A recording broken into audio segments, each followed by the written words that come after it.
వస్తే నా ముద్దుల పెళ్ళామా ఇంకా రెడీ కాలేదంటే పెళ్లికి రావట్లేదా? ఎలా రమ్మంటారు? కట్టుకోవడానికి మంచి చీర కూడా లేదు. ఏంటి ఎదురుగా ఇన్ని మంచి చీరలు పెట్టుకొని కట్టుకోవడానికి చీరలు ఏమంటావేంటి? ఇవి నావి కావండి, గోపాలం గారి బాధ్యవి. నిన్న గోపాలం గారి ఇంట్లో లేనప్పుడు గోపాలం గారు వచ్చాక ఇవ్వమని లాంటి వాడు ఇచ్చెళ్ళాడు. అదే మరి ఎతకపోయిన చీర ఎదురు కావడం అంటే. ఇందులో నీకు కావాల్సిన ఫస్ట్ క్లాస్ అయిన చీర కట్టుకుని రెడీ అయిపో. అయ్యయ్యో, వాళ్ళ ఆవిడ చీర అడగకుండా కట్టుకుంటే గోపాలం గారి కోపం వస్తుందేమోనండి. వాడు మహాని కోపం కూడానా? వాడు మహా అయితే ఫీల్ అవుతాడు, లేకపోతే కూలిపోయి కుళ్ళిపోతాడు. వాడి సంగతి నేను చూసుకుంటాను కదా. ఇదిగో ఈ గ్రీన్ అండ్ రెడ్ బార్డర్ సారి బ్రహ్మాండంగా ఉంది, కట్టుకో. నేను వెళ్ళి ఆటో పిలుచుకొస్తాను. ఓకే?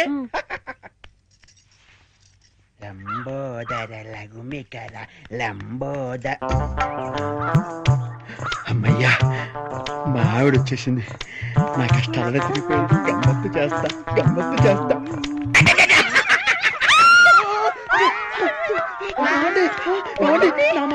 అది కావాలేదండి. అయ్యో ఏమండి, అయ్యో ఆవిడేమనుకుందో ఏమిటో, నేను దానికోసం అనుకుందేమో. అయ్యో నేను ఏమీ చేయలేదండి. ఏమండో? ఏంటా గోపాలం, ఏంటలా బాధపడుతున్నావు? ఏంటి సంగతి? ఏమీ లేదండి, ఇవాళ మా ఆవిడ ఊరి నుంచి రావాలండి. రాలేదని ఫీల్ అవుతున్నావా? కాదండి, మా ఆవిడ చీర కట్టుకున్న మీ ఆవిడని చూసి మా ఆవిడ అనుకుని వెనక్గా వెళ్ళి గట్టిగా గట్టిగా కావలించుకున్నానండి. ఆనందం గారు, నేను కావాలని కవలించుకోలేదండి, ఏదో పొరపాటున. ఓకే ఓకే ఓకే, ఏదో పొరపాటు అయిపోయింది అంటున్నావు కదా, దానికి అలా కాదండి. ఏదో చీర చూసి పొరపాటు పడి మీ ఆవిడ్ని కావలించుకున్నానే గాని మీ ఆవిడ్ని కావలించుకోవాలని కల్లో కూడా ఎప్పుడు అనుకోలేదండి. ఒకవేళ అలాంటి కోరికే మనసులో ఉంటే మనసులోనే దాచేసుకుంటాం కానివ్వండి, మీ ఆవిడ్ని కావలించుకునేంత సాహసం చేస్తామా చెప్పండి? ఆనందం గారు, నేను మీ ఆవిడ్ని కావలించుకున్నందుకు కావలించుకున్నాను 100 సార్లు చెప్తావు. నేను ఎన్నిసార్లు కావలించుకోలేదు? కంపన పుడుతుంది. అంటే నేను మీ ఆవిడ్ని కావలించుకున్నందుకు మీరు ఫీల్ అవుతున్నారు కదూ? నేను ఫీల్ అవటం లేదు గోపాలం. ఏం కాదు, మీరు ఫీల్ అవుతున్నారు. మీ విసుగు చూస్తే అర్థం అవుతోంది. నేను ఫీల్ అవటం లేదు గోపాలం. నేను ఒప్పుకోను. పరాయి మగవాడు సొంత పెళ్ళాన్ని కావలించుకుంటే ఫీల్ అవ్వకుండా ఉండేందుకు మీరేమి దద్దమ్మలు గారు? దద్దమ్మలు, సన్నాసులు, చవటలు అయితే పరాయి మగవాడు పెళ్ళాన్ని కావలించుకున్నా కూడా పట్టించుకోరు. కానీ మీరు ఆ టైపు కాదు కాబట్టి మీరు ఫీల్ అవుతున్నారు. నాకు తెలుసు. ఓరే నీ పిండాన్ని పిల్లులకు పెట్ట, ఈ రేంజ్ లో తింటున్నావేంట్రా? ఓకే, నువ్వు నా పెళ్ళాన్ని కౌగులించుకున్నందుకు నేను ఫీల్ అవుతున్నాను రా. ఇంకా సేపు నా కళ్ళ ముందు కనపడ్డావంటే నిన్ను ఫ్రై చేసుకుని పరపరా తింటాను రా. వెళ్ళవతలకి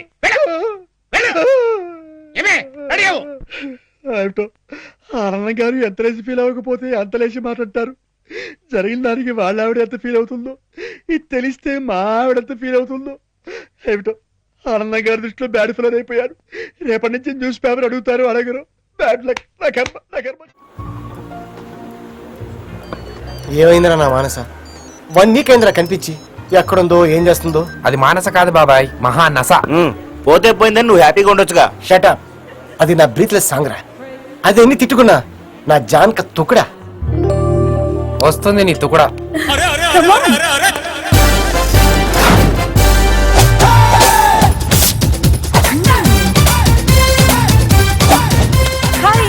ఈ సూపర్ మ్యాన్ ఎవడరా? ఎవరి చేతిరాజాడు? Just shut up. He's my bava. బావా? Yeah. I am Malhotra from Bidar to Dubai back to India. ఒక్క ముక్క కూడా అర్థం కాల. ఇంత ముందు మీరు రైల్వే ఎంకర్ లో job చేసేవాడా? Please. No. Dubai lo wholesale oil business. I mean petrol bunk. Petrol bunk. చూడని గిట్లున్నాడు గాని మస్తు కష్టపడి పైకొచ్చిండు. ఇండియాలో ఉండగా కిర్స్నాయిల్ బండ్ వేసుకొని గల్లీ గల్లీలో తిరగామెటోడు. 20 రూపాయలు లీటర్ కిర్స్నాయిల్ గ్యాస్ కట్టేల్. గట్ల కష్టపడి దుబాయ్ పోయి బిజినెస్ పెట్టి 99 లక్షలు సంపాదించిండు. 99? ఇంకో లక్ష ఎందుకు సంపాదించలేదు? Income tax problems may. ఇస్తారా? నేనుండగా ఎవరు బిల్ పే చేయడం వీళ్ళే. I will pay the money. How much? 200 sir. Shit. 200? నా జీవితంలో చూసింది అతి చీప్ బిల్ ఇది. Wait mister wait. Take this 1000 rupees for your tip. Thank you sir. 200 రూపాయల బిల్లుకి 1000 రూపాయలు టిప్పా? యా. చిన్న పవనైన పెద్ద కర్రతో కొట్టాలనేది నా నైజం. Come on my darling. పక్క జరగ దుట్టు పులిగా. బాబాయ్, నువ్వు ఇక మానసని మర్చిపో. ఈ పొట్టి బిల్ గేట్స్ గాడు మంచి పోటీకి దిగాడు. నా కాల్ బూట్ అంత లేడు, ఆనా కోటి అట్ట తొక్కలగాడు. రండి. నేను సికింద్రాబాద్ సింహాన్ని. ఎవరు మాట్లాడేది? నేను పురాణా పూల్ పులిని మాట్లాడుతున్నా. ఏంది పురాణా పులే? ఏంట్రా నువ్వు సికింద్రాబాద్ సింహాన్ని అయినప్పుడు నేను పురాణా పూల్ పులిని కాకూడదా? Petra phone. యో బండి లోపల ఇరుక్కుపోయిందా? లోపల ఇరుక్కుపోతే లాయర్ని పిలిపించుకొని జామీన్ ఇప్పించుకో. ఇవన్నీ బాగానే మాట్లాడుతున్నావు. బండ్లన్నీ ఎండలో పెట్టావంట. నువ్వు ఇచ్చే బోర్డు 2 రూపాయలకి కుళ్ళు మనాలు తీసుకెళ్లి పెట్టాలా? అంతా నా కర్మ. Excuse me. హలో, టోకెన్ రండి రండి కూర్చొని మాట్లాడుకుందాం. Name please. ఎందుకు? జాతకం చెప్తారా? లేదు, జోడి సరిపోతుందో లేదో అని. అర్థం కాలా? ఇలాగే ఎంతకాలం టోకెన్లతో ఇబ్బంది పడతావని నువ్వు ఓకే అని చెప్తే చాలు. నేను నీకు సీజన్ పాస్ ఇవ్వడానికి రెడీగా ఉన్నాను. ఏం చెప్తావు? నువ్వు ఓకేనా? Come on tell me. రేయ్ ఎందుకురా అలా అరుస్తావు? నీ ఎరుపుకి నా గోప గుయ్యమంటుంది. లోపలికి వెళ్ళి అక్కడ ఎక్కడ ఉంటుంది చూడు. పో. అయ్యో మీరు నించున్నారండి, కూర్చోండి. ఎక్కడున్నావు? సీజన్ పాస్ దగ్గర. మీకు సమ్మతమేనా?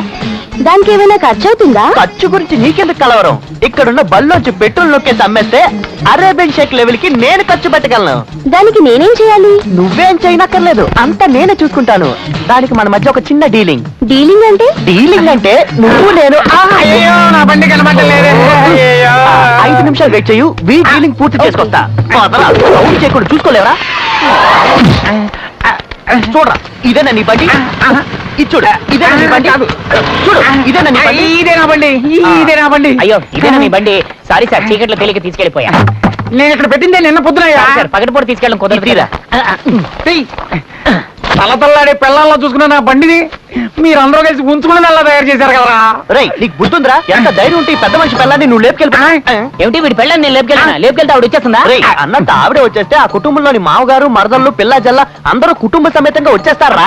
అందరినీ అంటే మామగారు అత్త మరదలు పిల్ల జల్లని తీసుకెళ్లి గంజి కాసిపోయాడని నేను పిచ్చోన్నా? అయితే గంజి కాసిపోతున్న వీడి వెరువెంగలమ్మా. ఏదో మాట వస్తుంది నా పిల్లలతో బండిని పోల్చుకుంటే మీరు నా కుటుంబాన్ని బెదరికి ఇచ్చారు కదరా. నాకు ఇంకా పెళ్ళే కాలేదురా, నేను బ్యాచులర్ని. సరే ఇక ముందు ఈ స్టాండ్ వైపు రాను, నా బండిని కూడా ఇటువైపు రాను. సరే ఇక వేళ జరగదు, రేపు వచ్చి స్టాండ్ లో పెట్టాయి. ఎరా వీధి వీధి తిరిగి పోస్టులు అతికించలేవా? 500 పోస్టులు అతికించమనిస్తే అందులో 250 అమ్మేసుకుంటావుగా. పోరా, నువ్వు పెద్ద నిజాయితీ పరుడివి. 2 గంటల సినిమా టైంలో 2 లీటర్ల పెట్రోల్ దుబ్బేస్తుంటావు. పెట్రోల్ దొంగదాని గురించి నీకెందుకురా? టోకెన్ ఇవ్వకుండా డబ్బు నొక్కేయట్లేదా? నువ్వు పోస్టర్లు అమ్మేసి డబ్బులు దొబ్బేయట్లేదా? అది నా ఇష్టం, నీలాగే నేను కూడా అమ్ముకుంటా. నా ఇష్టం. పెట్రోల్ గురించి నువ్వు మాట్లాడు కూడా. ఏంట్రా ఎప్పుడు గొడవ పడుతూనే ఉంటారా? ఏంటి గొడవ పడుతున్నావా?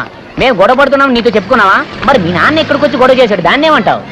అనవసరంగా ఆయన ఎందుకు లాగుతారు? అనవసరంగా మీ నాన్నే మా జోలికి వచ్చాడు. మాతో గొడవ పెట్టుకోమని మీ నాన్నతో చెప్పావా? లేదు, పని పాటు లేకుండా బేవర్స్గా తిరుగుతామని చెప్పావా? ముందు నా చుట్టూ తిరగడం ఆపండిరా బాబు. తిరగడాలు ఆపేస్తాం, ఇక్కడ నుంచి మన ఫ్రెండ్షిప్ కూడా ఆపేద్దాం. బాగా ఆలోచించే చెప్తున్నారా?